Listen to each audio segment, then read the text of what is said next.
بسم اللہ الرحمن الرحیم الحمد للہ رب العالمین والعاقبۃ للمتقین الصلاة والسلام علی سید الانبیاء والمرسلین اما بعد فاعوذ باللہ من الشیطان الرجیم بسم اللہ الرحمن الرحیم وعن سہل بن سعد قال قال رسول اللہ صلی اللہ علیہ وسلم ان العبد لا يعمل عمل اهل النار وانه من اهل الجنه ويعمل عمل اهل الجنه وانه من اهل النار وانما الاعمال بالخواتيم متفق عليه ان الله وملائكته يصلون على النبي يا ايها الذين امنوا صلوا عليه وسلموا تسليما الصلاة والسلام عليك يا سيدي يا رسول الله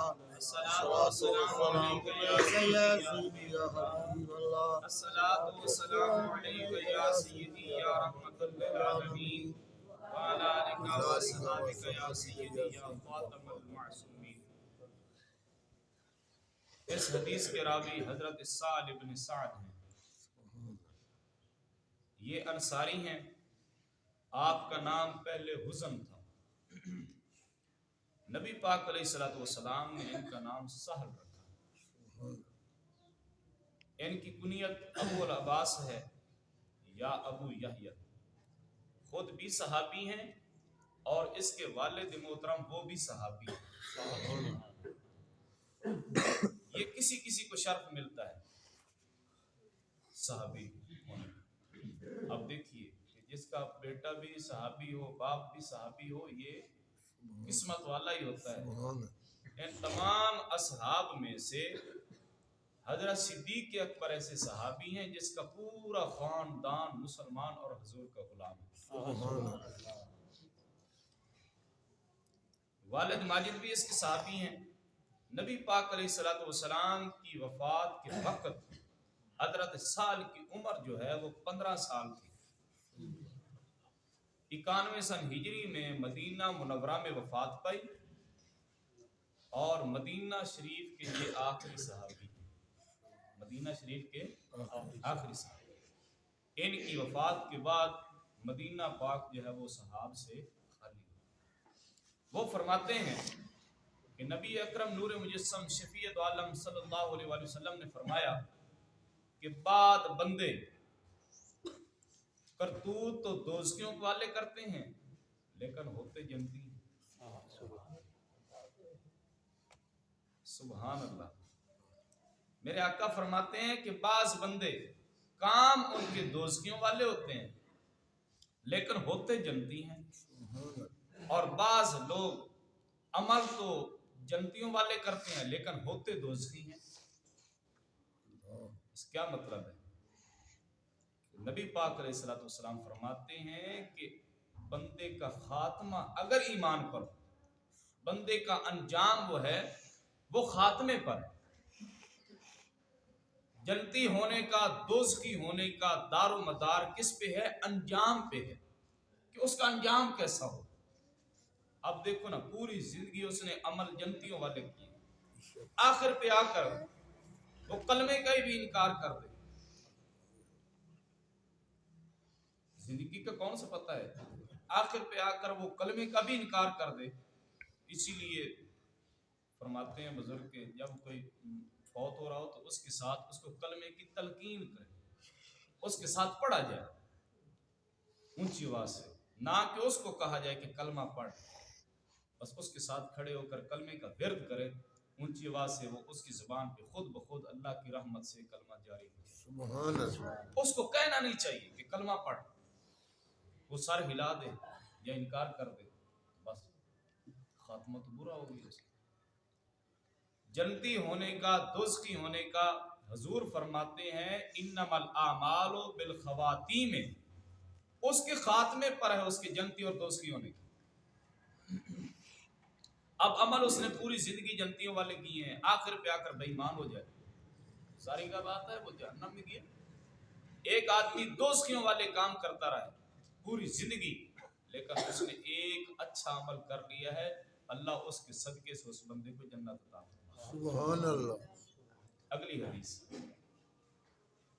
اس حدیث کے جو راوی ہیں وہ نبی پاک علیہ الصلوۃ والسلام کی لاڈلی بیوی اما عائشہ صدیقہ، سچے باپ کی سچی بیٹی، ام المومنین ہے، صدیق اکبر کی صاحبزادی ہیں۔ آپ کی والدہ ماجدہ کا نام ام رومان ہے، بنت عامر ابن اویمر ہے یا عمیر ہے۔ نبوت کے 10ویں سال شوال کے مہینے میں ہجرت سے 3 سال قبل نبی پاک علیہ الصلوۃ والسلام کی زوجیت میں آئے۔ ہجرت سے کتنے سال پہلے؟ 3 سال پہلے، شوال کے مہینے میں۔ 7 برس کی عمر میں، کتنے سال بھائی؟ یہ وضاحت بڑی آپ نے غور سے سننی ہے۔ 7 سال کی عمر میں ہجرت سے 18 ماہ بعد، 18 مہینے بعد شوال کے مہینے میں 9 سال کی عمر میں رخصتی ہوئی۔ کتنے سال ہیں؟ 9 سال کا رخصتی ہوئی۔ اب یہ جو یہودیوں کا قانون چل رہا ہے تھانے کچہری میں، یہ جو نکاح رجسٹر ہوتا ہے، نکاح صرف درج اس لیے کیا جاتا ہے کہ حکومت کی کاروائی۔ کس کی کاروائی؟ حکومت کی۔ نکاح تو ایسے ہی ہو سکتا ہے، بغیر درج کیے بھی نکاح ہو سکتا ہے۔ نکاح کے لیے رجسٹر کا ہونا ضروری نہیں ہے، ایجاب و قبول ضروری ہے، ایجاب و قبول ضروری ہے۔ تو جو کہتے ہیں کہ 18 سال سے پہلے لڑکی کی شادی نہیں کر سکتے، کم از کم اس کے کہتے ہیں جو پڑھانے والا مولوی ہوگا اس کو بھی پکڑ لیں گے۔ ہاں جی، ان خبیث لعنتیوں کو یہ علم نہیں کہ اما عائشہ صدیقہ کی عمر اس وقت کتنی تھی جب رخصتی ہوئی، تو 9 سال کی عمر تھی یار۔ ہاں جی، 9 سال کی عمر تھی۔ سبحان اللہ۔ 9 سال تک وہ نبی اکرم نور مجسم شفیع دو عالم صلی اللہ علیہ وآلہ وسلم کے ساتھ رہیں۔ نبی پاک علیہ الصلوۃ والسلام کی جب وفات ہوئی اس وقت آپ کی عمر مبارک 18 سال تھی۔ ہاں جی، 9 سال وہ حضور کی زوجیت میں رہی۔ یہ آندے نے 18 سال تو تسی شروع کرنا نکاح، کیوں؟ بزرگ فرماتے ہیں نکاح میں جلدی کرو تاکہ گناہ نہ ہو جائے۔ ہاں جی، جب نکاح عام ہو جائے گا تو زنا ختم ہو جائے گا، جب نکاح عام ہو جائے گا تو زنا ختم ہو جائے گا۔ تو یہ جہیز ایک ایسی بڑی لعنت ہے جس کی وجہ سے کئی لڑکیاں ابھی جہیز کی وجہ سے ان کے رشتے نہیں ہو رہے، ان کے نکاح نہیں ہو رہے۔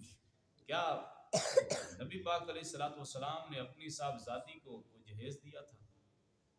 سیدہ فاطمہ الزہرا سلام اللہ علیہا کو جہیز دیا تھا؟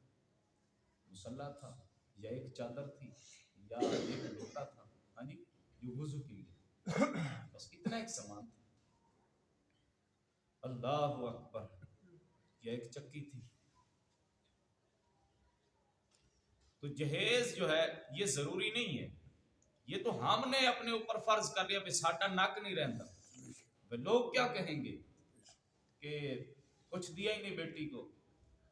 اور دیکھیے جب نبی پاک علیہ الصلوۃ والسلام نے اپنی صاحبزادی حضرت علی المرتضیٰ شیر خدا، یہ مہینہ اگلا سرکار علی پاک کا ہے، سبحان اللہ۔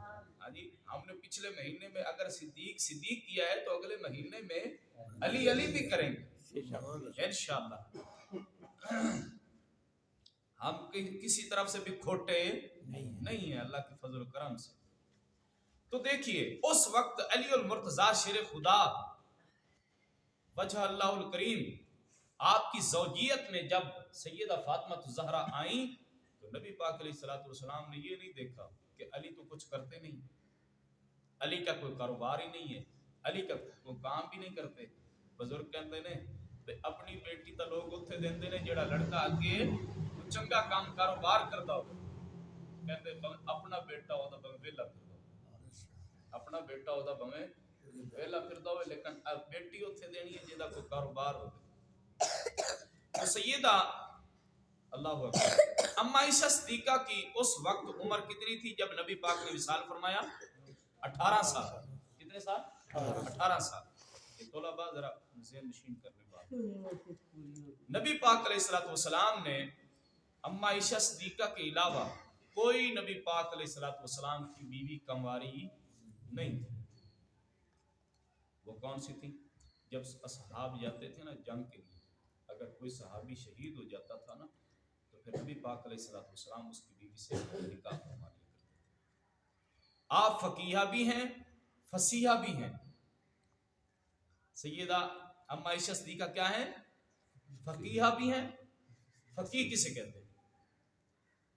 جو دین علوم پہ دسترس رکھتا ہو، اس کو ہر چیز یاد ہو. حدیث کی حافظہ تھی، قرآن مجید کی بہترین مفسرہ تھی. یہاں بات ایک سن لیں، آپ کے علم مبارک تھی. نبی پاک علیہ الصلوۃ والسلام نے فرمایا تم میں سے میرے ساتھ سب سے پہلے وہ ملاقات کرے گی جس کے ہاتھ لمبے ہوں گے، جس کے ہاتھ لمبے ہوں گے. تو آپ کی ازواج جو تھی وہ اپنے ہاتھ ناپنے لگی.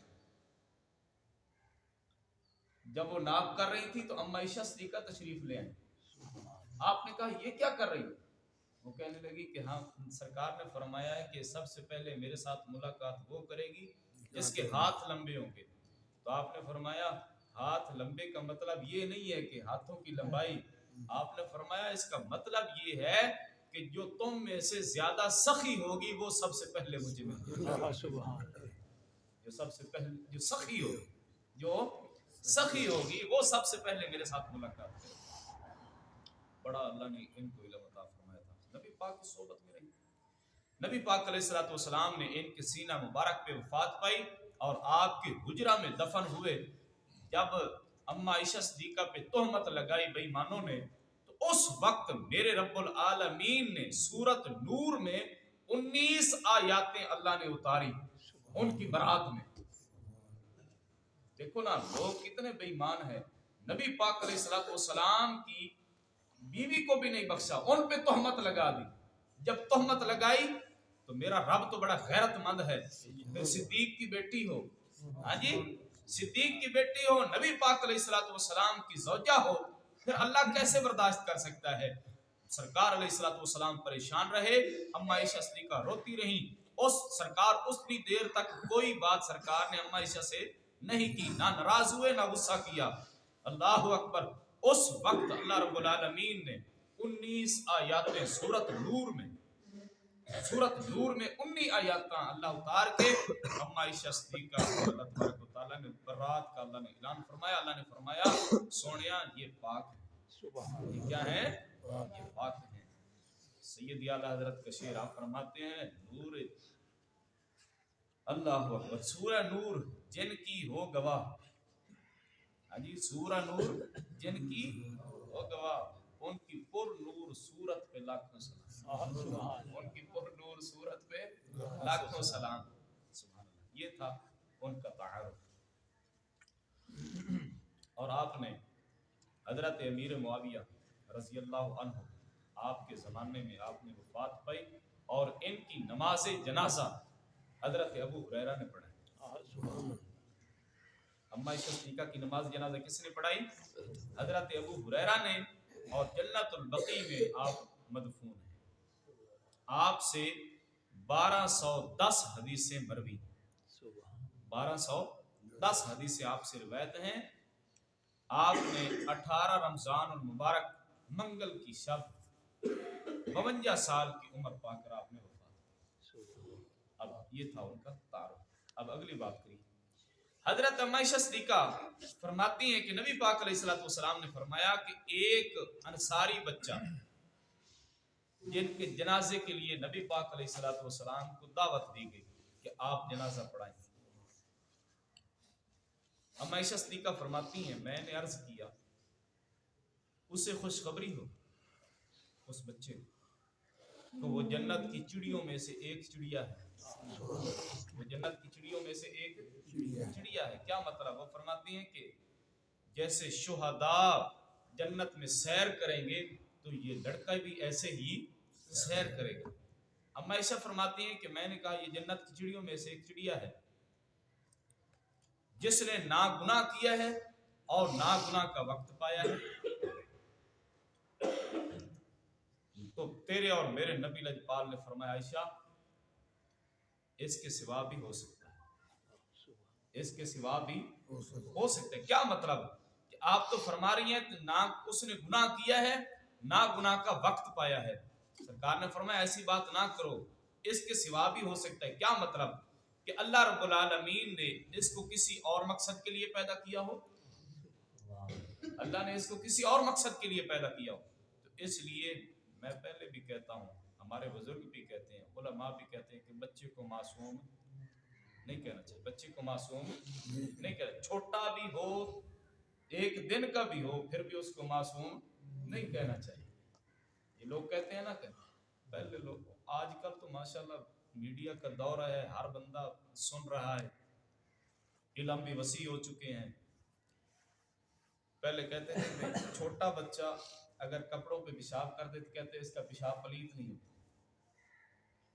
اب پہلے لوگ کہتے ہیں چھوٹا بچہ ہے یہ کون سا کھانا کھاتا ہے، اس کا پیشاب ایک دن کا یا 2 دن کا، اس کا پیشاب پلیت نہیں ہوتا۔ بچہ چاہے ایک دن کا بھی ہو اس کا پیشاب پلیت ہی ہوتا ہے۔ تو بچے کو معصوم نہیں کہنا چاہیے۔ لوگ کہتے ہیں کہ معصوم بچہ ہے، معصوم صرف اور صرف نبیوں کی ذات، معصوم خطا صرف اور صرف نبیوں کی ذات ہے۔ سنیے نبی پاک جب اما عائشہ صدیقہ نے یہ بات کی کہ نہ اس نے گناہ کیا ہے نہ گناہ کا وقت پایا ہے، سرکار نے فرمایا عائشہ ایسی بات نہ کریں، اس کے سوا بھی ہو سکتا ہے۔ کیا مطلب کہ اللہ نے اس کو کسی اور مقصد کے لیے پیدا کیا ہو، یہ بھی تو ہو سکتا ہے۔ سرکار نے فرمایا اللہ نے کچھ جنت والے پیدا کیے ہیں جنہیں ان کے باپ کی پیٹھوں میں جنت کے لیے بنایا گیا، کچھ جنتی ہیں ان کو جنت کے لیے بنایا گیا، بس کچھ لوگ آگ والے ہیں جن کو پیدا ہی اسی لیے کیا گیا ہے، ان کے باپ کی پیٹھوں میں دوزخ کے لیے ان کو بنایا گیا ہے، کچھ دوزخی ہیں کچھ جنتی ہیں۔ تو سرکار علیہ الصلوۃ والسلام آپ صحابہ کے مجمع میں تشریف لائے، 2 کتابیں آپ کے ہاتھ میں تھیں، تو تیرے اور میرے نبی لجپال علیہ الصلوۃ والسلام جب تشریف لائے تو صحابہ نے پوچھا اے اللہ کے حبیب یہ کیا ہے؟ میرے آقا نے فرمایا یہ جو رجسٹر ہے اس میں جنتیوں کے نام ہے، یہ جو رجسٹر ہے اس میں دوزخیوں کے نام ہے۔ تو صحابہ نے عرض کی یا رسول اللہ جب پہلے لکھا جا چکا ہے کہ کون جنتی ہے کون جہنمی ہے تو پھر عمل کیوں کریں؟ پھر عمل کرنے کی ضرورت ہی نہیں ہے جب جنتی جہنمی لکھا جا چکا ہے۔ میرے آقا نے فرمایا نہ ایسی بات نہ کرو، میرے آقا نے فرمایا عمل کرتے جاؤ اور جنت کی سیڑھیاں چڑھتے جاؤ، عمل کرتے جاؤ اور جنت کی سیڑھیاں چڑھتے جاؤ۔ یہ نہیں کہ کوئی کہے کہ بس عمل تو کرنا ہی نہیں۔ بعض لوگ نماز کے قریب نہیں جاتے، کہتے ہیں کہ مجھے نماز پڑھ کے سکون نہیں ملتا۔ میں نے کہا بھائی اب پتھر پہ بارش برستی رہے پتھر کو کوئی فرق نہیں پڑے، یہ دل سیاہ ہو چکا ہے، کالا ہو چکا ہے۔ لوگ کہتے ہیں مولویوں کی باتوں میں اثر نہیں ہے، مولویوں کی باتوں میں اثر نہیں ہے۔ بھائی ان کی باتوں میں اثر ہے، یہ قرآن حدیث سناتے ہیں، لیکن اگے جیڑی بلان کالی ہو چکی ہے ہن اودا کی کریے؟